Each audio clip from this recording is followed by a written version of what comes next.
when you look at Ruto, and he was complaining the other day that he shouldn't be compared to Moi. Why isn't he being compared to anybody else?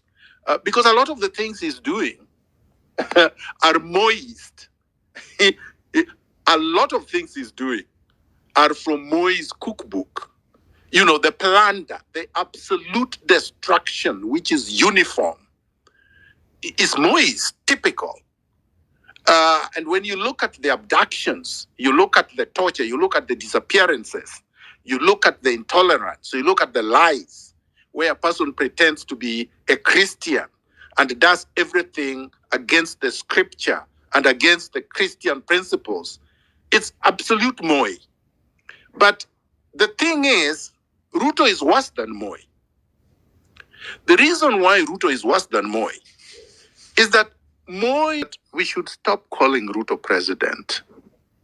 Part of deconstructing and removing the veneer of legitimacy from a tyrant is to stop using the title he prefers to be referred to as. Let's not call Ruto head of state, head of government, president.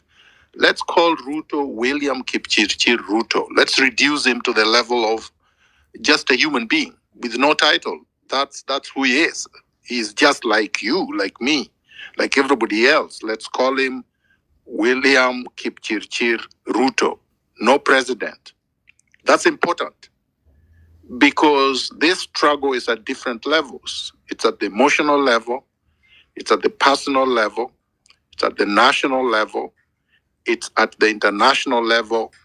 And in terms of the strategy of reducing him to a normal person, the reason for that is that the country, the citizens, Kenyans will find it very easy to talk of removing him and actually remove him the moment they don't refer to him as president. The word president brings fear, uncertainty, and some people can't think of actually fighting and removing a president from power. So let's remove that from him. Two, and this he didn't say, but this I'm going to add. Let's stop referring to the regime as the leadership, because leadership comes with responsibility and expectations. I don't think Kenyans expect anything out of this regime. It's been more than 2 years, and their history speaks for itself. They loot, they plunder, they oppress, they exploit, they abuse, they torture, they abduct, they lie. They don't do anything that you can call leadership. This regime has no vision, has no interest, does not even pretend that it seeks to resolve or to solve any of our problems. Therefore, let's call it a regime, a tyranny, a group of thieves. And if we do this consistently, we will gain a momentum that so far is lacking. Let's stop talking about 2027. I agree with Milton, and this is what we've been saying consistently. Let's talk about Ruto going now. Ruto must go now. I am suspicious of some of the people that have been talking around the country and posting messages about the judiciary, about the Chief Justice, about all manner of things, but not Ruto. You have to be very suspicious of these people, because why would at this time, when we know the amount of damage that this regime has inflicted on the Kenyan people, anybody would be focused on anybody else except Ruto? Because this reminds me, and history is important. I've posted something today about it, and yesterday too. This reminds me of when everybody in the country was saying, in fact, even at some point, Njonjo must go. And of course, Ruto got rid of Njonjo. Did the regime improve? No, because previously, before Njonjo was hounded out of power, uh, the Moi cabals was spreading the rumor that detention without trial was a Njonjo thing. He was the one who was doing it. That he was the one who was the evil one within the regime. After Njonjo was fired or removed, nothing changed. There was nothing qualitatively different from what the regime was before Njonjo and after Njonjo. And before then, the Kikuyu cabals in Kenyatta government, it was called the Kiambu Mafia, had said Mboya was the problem. Mboya was assassinated and things got worse. Before then, Jaramogi was the problem. Jaramogi was removed or resigned from being vice president and the situation got worse. Now, leapfrog to now. They told you a month ago that the problem was Gachagua. They said that Gachagua was the embodiment of tribalism and sectarianism in the KK regime.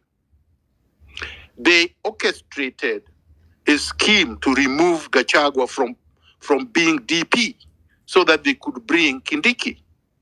They rushed in the impeachment process, violated the constitution, did everything that was unprocedural, removed Gachagua. Have you seen any meaningful change? Zero. In fact, if you asked an average citizen, things have gotten worse. The country is more divided. The economy has not improved. Tribalism has not become better, it's become worse because Ruto is appointing more, not even Kalenjins really, people from Kapsabet High School into his regime to all levels of institutional power and authority, all institutions. And if this is what is happening, it will simply get worse, and we cannot allow ourselves to be distracted to side issues, to things that are meant to fortify Ruto in power. So my opening is to challenge all of us to think strategically and to think of the tactics and the strategies of how regimes like this ones are removed. We have had recent examples in Bangladesh, in Sri Lanka, and just this week from South Korea. Of course, we cannot replicate them or emulate them exactly the way that they have done their popular revolution. We have to come up with our own. The problem I have, and this is where I'm going to land, is that Kenyans tend to talk, and talk is good because it is part of freedom of expression, which is entrenched in the Constitution, and you cannot remove a dictatorship without also encouraging people to talk and talk and talk and talk, and to even harass the regime into silence and out of power. But if you talk and you don't follow through with your talk, then there is a problem. And this is my problem. We have had resolutions in these spaces. We have said what it is that we are going to do. We have given ourselves timelines. We have called for protests. But there have been no follow through. I think the challenge today, and not just on this space, because these spaces will continue, being that in the 21st century, technology is the most important instrument for mobilization and organization. So we can't run away from these spaces and from these platforms and from the social media. Anybody who tells you they're useless is counter-revolutionary. But we also must get the people to understand that not going beyond them is a problem and is worse than not talking at all. So let's be concrete, let's be committed, and let's get out and remove Moi. Not Moi, but he's almost like Moi anyway. Remove Ruto from power. People like Professor Kivuta Kibwana probably can make the same mistake I'm making by referring Ruto as Moi. Because really, when you look at Ruto, and he was complaining the other day that he shouldn't be compared to Moi. Why isn't he being compared to anybody else? Because a lot of the things he's doing are Moist. A lot of things he's doing are from Moi's cookbook. You know, the plunder, the absolute destruction, which is uniform, is Moi's typical. And when you look at the abductions, you look at the torture, you look at the disappearances, you look at the intolerance, you look at the lies, where a person pretends to be a Christian and does everything against the scripture and against the Christian principles. It's absolute Moi. But the thing is, Ruto is worse than Moi. The reason why Ruto is worse than Moi is that Moi, for the longest time, operated like that under one-party dictatorship. The Constitution only allowed Moi and Kanu to be in power. Detention without trial was actually allowed in the statute books, believe it or not.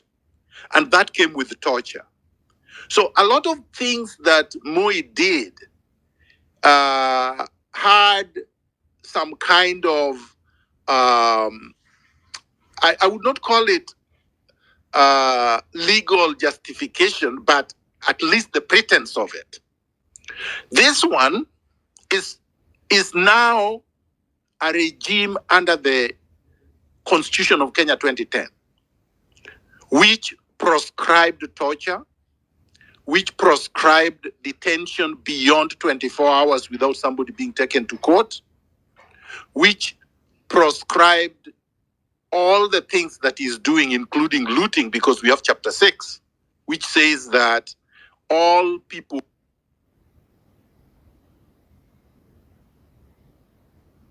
who occupy public positions must adhere to the principles enunciated under chapter 6. And he's violated all of them. And now he's orchestrating a scheme to alter or mutilate the Constitution, destroy the independence of the judiciary. That is why people like Ahmed Nasir and Havi are making noise that Koome must go. I'm not saying Koome is competent. I'm not saying Koome is not corrupt. I'm not saying Koome should not be removed. But the chorus is a Ruto chorus. These are Ruto henchmen sent to divert our attention to Koome so that we don't focus on Ruto. So that after Ruto removes Koome, Ruto can now institutionalize full authority over the judiciary, which he has already destroyed parliament. He has destroyed all the institutions that were supposed to check the executive. Now his focus is on the judiciary. The judiciary, no matter what we say about it, is still the only functioning independent institution in the country. It's the only one left. There are members of this judiciary that you cannot corrupt. Nobody is going to convince me that you can corrupt Professor Ngugi, Justice Ngugi, or Odunga, or Chacha Mwita. You would not convince me because they have shown for more than 20 years that they are incorruptible. And they are members of this judiciary. So anytime anybody tells you all members of the judiciary are corrupt, blah, blah, blah, that is an agent of Ruto. We must focus on Ruto. And once we remove Ruto, all his cabals, including at the judiciary, will go with them. I learned.